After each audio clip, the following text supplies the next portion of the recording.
strength, and once he gets the Flesh Golem, it's just... Hey, by the way, while I'm thinking about it, do you guys feel like Flesh Golem should have a bigger graphic so people know that they're like getting amped? Do you think like that would be a big difference? But the other thing too is you're also then completely relying on Blink Dagger for that kind of damage, unless you can land a YOLO coil. Down. Oh, come out the shards. Artstyle gonna be on the run here. Funnik. Snowball. Is he gonna try to man up? Yeah, they will. Snowball in. Undying's got one bottle charge left. The crush on two. That's the old turnaround. Splinter Blast as well. They've already. If your Dendi denies a creep there, and there's no other people in lane, and your puck makes a noise, you know the deny sound? Like that. Oh, down bottom. Hold on though. Artstyle and Funnik are going at it. The amp damage. It's enough. Artstyle gets the kill. Now SoNNeikO. He wants vengeance, but Cold Embrace will ruin that party. Dendi's come down. Coil only on one. Artstyl's in a lot of trouble though. Does end up falling. Good jaunt back to the backside. But now Iceberg's in. Oh god, he'll bring down the Tusk. They ping up dagger Bambo style. Oh, maybe hold that thought. Boast. He wants to battle over this rune. He'll grab it. It's a bounty. Down bottom, Puck gets the regen, but Iceberg, he's going on in. There's the Stampede. PSM gets tossed up. And yeah, that'll be a dead Witch Doctor. It's Desolate, so you just get annihilated. Okay, that's fair enough. We'll see a smoke here from Navi. Always want to fly. Uh-oh, walks into the danger zone at the wrong time. Walrus Punch, Waning Rift, and Undying will board. This has turned into a pretty quiet mid-game here. This is usually when the team fight starts to erupt, but no, there's the Blink Dagger on Tiny. Shows it off right on the puck. Dendi falls straight away, but now the Coconut. Bouncing around like crazy from hero to hero. Wisp has to break his tether. Death Ward does the point. You're doing something wrong. Like you dual lane mid, you should win that lane. The dual lane. Oh, here we go, right onto PSN. Toss up in the air, and Witch Doctor just gets like executed. He got the ward though. Oh, here we go. Both comes in. Dream Coil on two. Dendi drops the full combo. Wisp dies. Now Iceberg's left all alone. Snowball coming forward. The Vos backs out, and the Iceberg will be trapped in the ice shards. How poetic. Phase shift from Dendi as the Avalanche connects on two. He's juking, he's jiving. Now Gordians and Artstyle are in the mix, and they'll turn it around. They drop the hammer. God, that's like Troll Warlord levels. 10% of the time, every time. All right, Gordians comes in, wants the hook stomp, but can't quite find it. Now the orb across. Iceberg goes in onto Funnik, and again, Funnik gets off the soul rip. Now the team fight starts to break out. PSM gets his ult interrupted right away on the backside. Centaur ends up dying, and Artstyle, he'll be isolated over there. Centaur as well as the Slardar will be the two that fall. Can Iceberg and Vanscore turn this around? It's not looking so hot. The Wisp is low, and the Wisp will fall. Iceberg gets the kill onto Undying before he goes down here, but it is a 3-on-1. The chase is on, and this Tiny will be turned into rubble. Oh, he breaks down to both first. He's on the run now. They will bring him down with auto attacks. Not quite as bad. Aghanim's now. He's only about 500 gold away, and that will really increase their damage output. Just having that cleave area. Oh, Dream Coil on two. In comes Vos. He's going to start chipping away at the Wisp. Oh, Death Ward on the high ground. The orb cuts him across, and Wisp will die first. Iceberg going to get the Stampede, but it's just not enough here. Draskell will give him the Walrus Punch. But you can also say that about, like, any right? Yeah, but it's more of a case in Dying. You're saying, like, because, and shit. Most Aghanims, you have to use it, and then... It's Tier 1 tower. They're pinging out Havos. They want him. They may get him. They've got a Stampede. Winner's Curse. Artstyle goes in. Relocate. And oh boy, do they get him. Did he actually catch him? It's nighttime, right? Yep. Yeah. It wasn't pro enough to toggle the vision. So that's why I thought he was at Team Price. Oh, relocate back. Here we go. Dream Coil on two. They'll be able to finish off the Wisp. Now Dendi PSM going in on Gordians. He'll try TP home, but that's not going to happen. Now Iceberg all left by himself. No Wisp friend to take him home. He will try to TP, but Snowball gets it. Denied by Dendi. Slithering Crush on two. Snowball in. It just barely clips Artstyle. Walrus Punch to follow up. Flesh Golem. Tombstone. It's the whole kit and caboodle.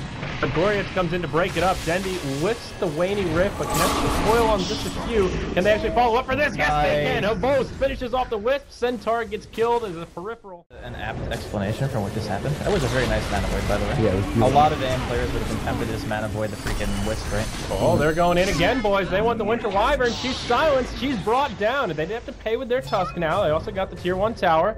Hasted up Dendi will be able to just scoot back. Funnik goes with the YOLO TP in the tree line. He'll be fine.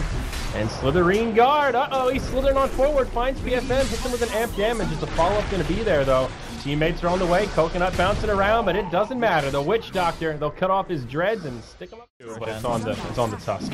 Oh, they haven't been He's doing not it. actually helping you. Yeah, he's not there. Oh, you guys got it. Here comes Artez. He's gonna break up the party. Tombstone on the high ground. This is the 10th of the BKB. But both getting bashed up like crazy. Winner's Curse comes out on the Dendi. This could be a disaster here for Na'Vi. The Tombstone, he's gonna do some work though. Goriets, he'll hop into the Ice Cube. The Cold Embrace keeps him okay. They've already lost the Witch Doctor. Funnik, he's still alive. He's got so much damn strength, but can they bring him down? Snowball in will finish off the Centaur. Now always gonna fly, caught by the Walrus Punch. Iceberg's on the high ground. He gets the Tombstone. Roche is damn low, and everyone now he's bought back. The blink out from Tiny. Dendi not going to find him, but now Na'Vi, they want to commit to Roche. Iceberg The Amp's alive as well. here. They can finish this. The Amp is giving him vision though. He wants to go back in. Oh, the crush right on the 2. Funnik getting slapped around a little bit, but there's a Dream Coil. Habos is going to try to finish it. They'll get the Roche. Aegis goes the way of the Anti-Mage. Now Yule's set up onto the Tiny. Iceberg's going to have to pay with his life here. A risky play from Na'Vi, but in the end it works out. They get the Roche and they take. Oh, it was the Ice Shards that put him up. I think so, yeah. Oh, I thought he like blinked. I thought he backed out. I don't think you voluntarily clip yourself in that situation. Well, I thought he just wanted to kill the Tombstone. Uh-oh, speaking of situations. Could be as well. I guess he's gonna be good because he has 1.6. It looks like. Oh god, he's dead. There's a ward there, you fool. Oh my. Okay, so if you notice that he blinked from fog, and you absolutely know there's a ward there. Because you can't see him from the angle that he came in, as we're gonna see. Bottom, I think, engaging as well. Oh, good call.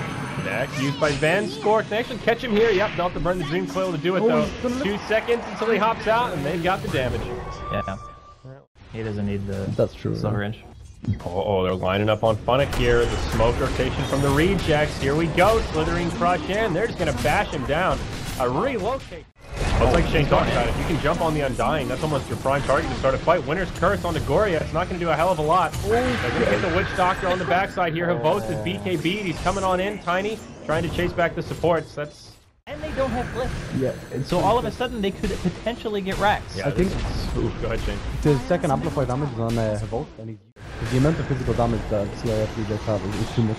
They actually are in really big trouble right now. Yeah, that's where you regret clipping that tier 2 if you don't think they're going to siege high ground. Tiny will just finish off the melee barracks. Now the coil comes out on 3, but they don't even seem to care. They're just going to stand through it and finish off the range barracks.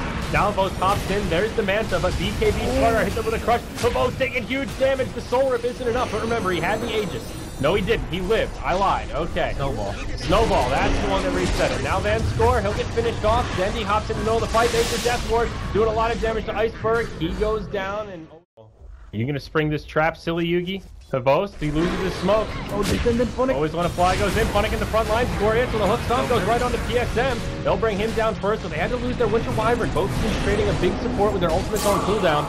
Now the BKBs get popped up plenty. Havos taking a lot of damage, gets off the Mana Void. Vincere just barely lives, but not for long. He'll get brought down by Havos. Goriets does a lot of damage to himself to try and do the return damage. It's just not enough. Na'Vi have the damage to take this fight. The Whomping Willow takes down Undying. Maybe they don't have enough. The Bash Brothers are in town, and they're going to get another one. They'll bring down the Tusk. The Slardar is actually just destroying them. Because the thing is, when you have a massive amount of HP, the best counter to mass HP is minus armor. Pretty much, just like hands down.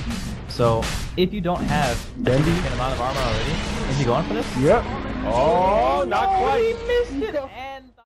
You know, they want to deal with the physical damage. It's not bad stuff. I mean, he's obviously saving for buyback right now. Yeah. I think, yeah. I guess AC is better than Jesus. Alright. Here we go. Glyph is used here. Na'Vi needs to be careful now. It's just barracks left. The Most goes hopping in, and that's going to cost them. They've got a lot of damage. He pops the BKB, but it's not enough. He'll be the first to fall in this fight, and now Na'Vi are starting to crumble. SoNNeikO's the second to go down. Funnik stunned by Artez. The BKB Slardar gives him the bash to the face. Now Havos jumps in on the Vincere after buying back here, but he gets bashed. He gets brought down. It's a bloody dieback for the Anti-Mage. A triple kill for the Slardar, and I think Draskill's right on the money. The GG gets called. Yeah. Well, pump it into submission sometimes, Shane. I mean, every once in a while, you just gotta walk up and just give somebody the dry hump, I guess. I think That's what a giant mountain does, right? It is. Dry hump? Yes. I mean, it's a I forgot to turn off my Dead Mouse music. That's probably obnoxious in the game. No, I like it. That's all good. The sad one's not great though, isn't it? When you lose, it's super sad. Yeah, but we always win, Shane, because we're the observers. Woo! There you go. Well, that was a pretty interesting game one, though. Man, there were so many small things, like... That game was actually lost solely by tiny mistakes.